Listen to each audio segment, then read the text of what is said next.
നമസ്കാരം.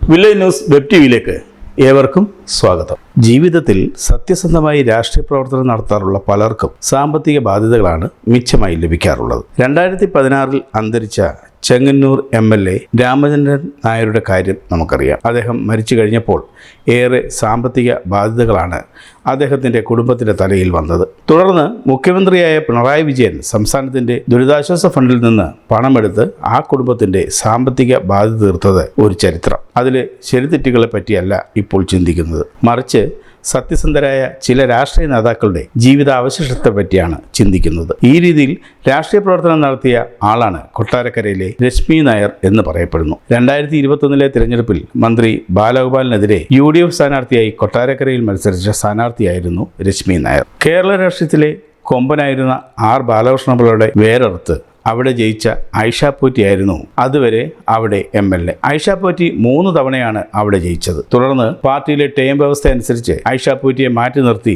ബാലഗോപാലിനെ സ്ഥാനാർത്ഥിയാക്കുകയായിരുന്നു. അന്ന് ബാലഗോപാൽ CPM കൊല്ലം ജില്ലാ സെക്രട്ടറി ആയിരുന്നു. ബാലഗോപാൽ രംഗത്തിറങ്ങിയപ്പോൾ UDF മഹിളാ കോൺഗ്രസ് നേതാവായിരുന്ന രശ്മിയെ ആയിരുന്നു ബാലഗോപാലിനെതിരെ കളത്തിലിറക്കിയത്. അക്ഷരാർത്ഥത്തിൽ ബാലഗോപാലിനെ വിറപ്പിച്ച സ്ഥാനാർത്ഥിയായിരുന്നു രശ്മി നായർ. LDF അനുകൂല തരംഗത്തിൽ ബാലഗോപാൽ വിജയിച്ചു. മത്സരത്തിൻ്റെയും പരാജയത്തിൻ്റെയും ഒടുവിൽ രശ്മി നായർക്ക് കുറച്ച് സാമ്പത്തിക ബാധ്യതകളായിരുന്നു മിച്ചമായി ലഭിച്ചത്.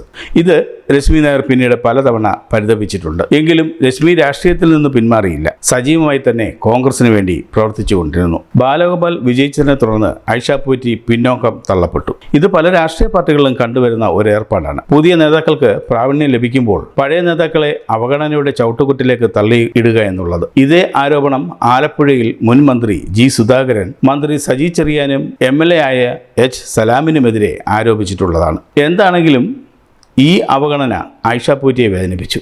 മണ്ഡലത്തെ ഇടത് കോട്ടയാക്കി മാറ്റിയ തന്നെ അവഗണിച്ചതിൽ അസംതൃപ്തിയും അസഹിഷ്ണുവുമായിരുന്നു ഐഷ പോറ്റി. ഈ തെരഞ്ഞെടുപ്പായപ്പോൾ UDFിലെത്തി. അതോടെ ഈ തെരഞ്ഞെടുപ്പിൽ സീറ്റ് ലഭിക്കുമെന്ന് കരുതി കാത്തിരുന്ന രശ്മി നായർ നിരാശിതയായി. ഈ സന്ദർഭത്തിലാണ് സിനിമാ സംവിധായകനും ബിഗ് ബോസ് താരവും ജനകീയനുമായ അഖിൽ മാരാർ 2020 NDAയിലെത്തിയത്. അഖിൽ മാരാർ NDAയിലെത്തിയതോടെ അവിടെ സ്ഥാനാർത്ഥിത്വം ഉറപ്പിച്ചെന്ന് പരക്കെ വാർത്ത പരന്നു.